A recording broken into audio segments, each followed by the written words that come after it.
अस्सलाम वालेकुम dear students. जैसे कि आपको पता है कि यूईटी एडमिशन 2024 के लिए ई कैट की डेट्स अनाउंस कर दी गई हैं। इंपॉर्टेंट डेट्स भी मैं आपको बताता हूं और कुछ आप लोगों के साथ मैं पास्ट पेपर के एमसीक्यूज डिस्कस करूंगा। मोस्ट इंपॉर्टेंट अनाउंसमेंट ये है कि जो बच्चे भी यूईटी ई कैट 2024 के लिए कंप्रीहेंसिव वे से प्रिपरेशन करना चाहते हैं तो आप हमारे बैच को ज्वाइन कर सकते हैं। इस दिए गए कॉन्टैक्ट नंबर पर रब्ता करके आप हमारे बैच की तमाम डिटेल्स ले सकते हैं। इसमें आप लोगों को बहुत कंप्रीहेंसिव वे से प्रिपरेशन करवाई जाएगी और काफ़ी ज़्यादा आप लोगों के टेस्ट लिए जाएंगे ताकि आप लोगों को यूईटी ई कैट के लिए फुली प्रिपेयर किया जा सके।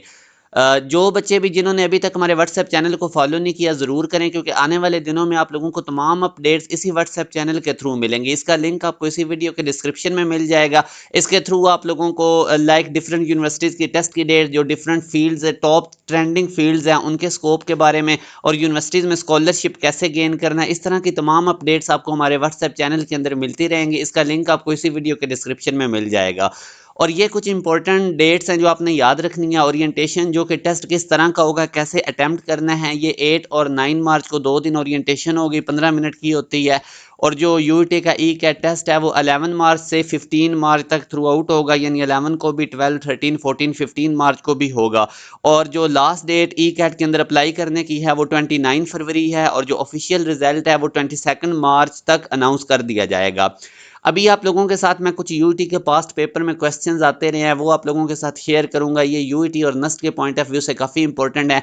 जैसे वो कहता है, car travels a distance s on a straight road in 2 hours and then returns to the starting point in the next 3 hours, its average velocity. अब हमें पता है average velocity basically average total displacement over total time taken by the journey होता है। अब अगर आप total displacement देखें तो वो इनिशियल पोजीशन यानी स्टार्टिंग पॉइंट पे वापस बॉडी आ गई है, तो डिस्प्लेसमेंट जीरो होने की वजह से हमारे पास एवरेज वेलोसिटी भी जीरो हो जाएगी। ये मैंने आपको सोल्यूशन भी इसका शो कर दिया। अब जीरो का ऑप्शन इधर नहीं गिवन तो नन ऑफ दीज।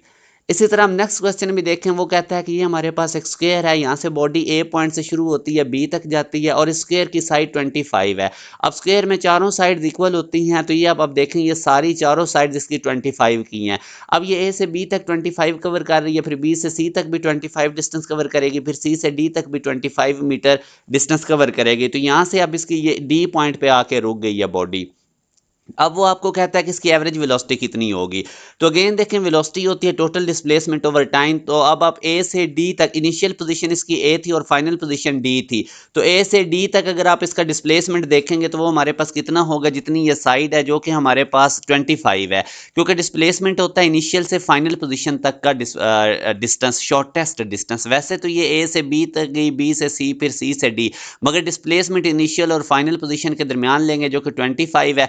अब अगर आप देखें तो अब एवरेज वेलोसिटी होती है डिस्प्लेसमेंट ओवर टाइम। तो टाइम के लिए अब आपने यूज करना है जो s equal to v t होता है, तो टी हो जाएगा डिस्टेंस ओवर वेलोसिटी। तो यहाँ से अगर आप लोग इसका, ये अगर मैं आप लोगों के सामने इसका सोल्यूशन रखूं तो एवरेज वेलोसिटी होगी total displacement over time taken. और टाइम टेकन आप लोग कैसे निकालेंगे, क्योंकि टाइम हमारे पास एक स्केलर क्वांटिटी है।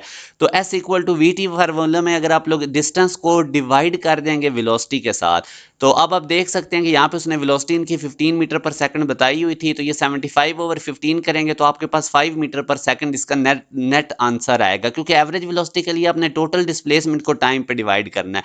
और टोटल टाइम कैसे निकलेगा, total distance divided by velocity, ये वेलोसिटी गिवन है। तो ये कैलकुलेशंस आप लोगों ने कर लेनी है। इंपॉर्टेंट टाइप का क्वेश्चन है, ये काफी दफा रिपीट हुआ है।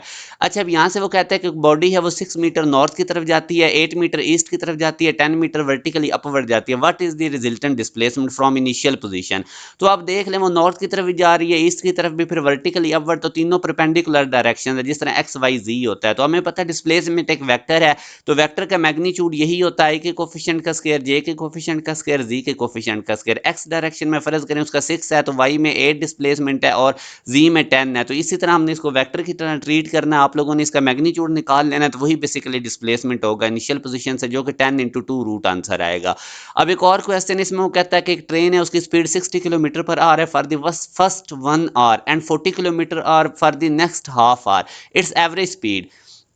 तो अब इस पे एवरेज स्पीड के लिए मैंने आपको कुछ फार्मूलाज बताया। देखिए जब डिस्टेंस कवर्ड सेम हो, जब टाइम सेम हो, तो तब हमारे पास जो फार्मूलाज है। मगर अब इसमें आप देख सकते हैं कि हमारे पास वो टाइम भी कवर्ड सेम नहीं है। तो इसमें अब वो कह रहा है कि ट्रेन उसकी स्पीड थी फॉर द फर्स्ट 1 आवर और 40 kilometre per hour the for the next half hour, average speed.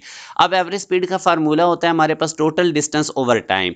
अब टोटल डिस्टेंस हमने कैसे निकालना है, पहले डिस्टेंस निकालने पहले 60 किलोमीटर पर आवर स्पीड है, एस होता है ना वी टी की इक्वल, और ये 1 आवर टाइम था, तो 60 को 1 से मल्टीप्लाई करेंगे, 60 किलोमीटर डिस्टेंस आ जाएगा।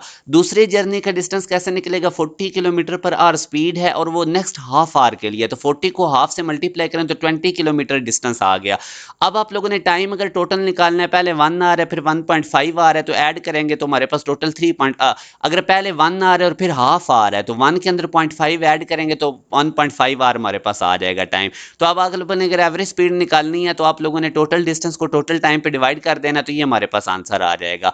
अब एक और क्वेश्चन है, ये बिल्कुल उसी पैटर्न पे, ये आप लोगों ने खुद ट्राई करना है। ये मैंने आपको इसका सोल्यूशन शो कर दिया है, आप लोग इसको जरा खुद ट्राई करें और देखें ये आंसर आता है या नहीं आता। एक और क्वेश्चन है, a particle is constrained to move on a straight line path, it returns to the starting point after 10 seconds। Starting point में 10 सेकंड में आता है। The total distance covered by the particle during this time is 30 metre. Distance भी total बता दिया। Which of the following statement about the motion of particle is false. तो यहां से अगर आप देखें डिस्प्लेसमेंट ऑफ पार्टिकल जीरो, बिल्कुल ठीक है, क्योंकि वो इनिशियल पॉइंट पे स्टार्टिंग पॉइंट पे वापस आ गया था, तो डिस्प्लेसमेंट जीरो हो जाएगा। फिर एवरेज स्पीड अगर पार्टिकल की देखें तो वो 3 मीटर पर सेकंड है, ये भी बिल्कुल ठीक है। टोटल डिस्टेंस को टोटल टाइम पे डिवाइड करें, 30 को 10 पे करें तो वो हमारे पास स्पीड आ जाएगी और वो 3 मीटर पर सेकंड है। Displacement of the particle is 30 metre, ये रॉन्ग है। तो यहां से अगर आप देखें तो सी स्टेटमेंट हमारे पास रॉन्ग है। आगे वो कहता है particle moves along a semi circle of radius 10 metre in 5 second, the average velocity of the particle. तो अब सेमी सर्कल में हमें पता है कि इनिशियल से फाइनल पोजीशन तक जो डिस्प्लेसमेंट होता है वो डायमीटर के इक्वल होता है, और डायमीटर रेडियस का डबल होता है। तो रेडियस का डबल कर दें और टाइम पे डिवाइड कर दें तो ये हमारे पास इसकी वेलोसिटी आ जाएगी, जो कि 4 मीटर पर सेकंड है। सोल्यूशन मैंने आपके सामने रख दिया, तो यूं अगर हम देखेंगे तो delta is the right answer. तो जो बच्चे भी यूटी ई कैट की या नेस्ट एंट्री टेस्ट की कंप्रीहेंसिव वे से प्रिपरेशन करना चाहते हैं तो हमारे बैच को जरूर ज्वाइन करें। इसमें आप लोगों को जूम ऐप पे क्लासेस होती हैं, फिर आप लोगों को वर्कशीट दी जाती हैं, हम टेस्ट कंडक्ट करते हैं, तो ये बहुत कंप्रीहेंसिव वे से प्रिपरेशन करवाई जाती है। अभी आपके पास सुनहरी मौका है, आगे चल के आपके पास इतना टाइम नहीं होगा कि आप यूटी वगैरह के टेस्टों की तैयारी कर सकें। और याद रखें अभी ये दिन भी आपके पास थोड़े हैं। और दूसरी चीज़ ये है कि यूटी का ई कैट टेस्ट होता है, यूटी का जो डिसाइड करता है कि आपकी सिलेक्शन होनी है या नहीं होनी। और 132 या इतने मार्क्स अगर आपके नहीं बनेंगे तो फिर आप टेस्ट में फेल कंसिडर किए जाएंगे, और कम से कम भी अच्छे डिसिप्लिन में जाने के लिए 200 प्लस आप लोगों के मार्क्स होने चाहिए। तो ज़रूर हमारे बैच को ज्वाइन करें, दिए गए कॉन्टैक्ट नंबर पर रब्ता करके आप तमाम डिटेल्स ले सकते हैं। अपना ख्याल रखिएगा, अल्लाह हाफिज़।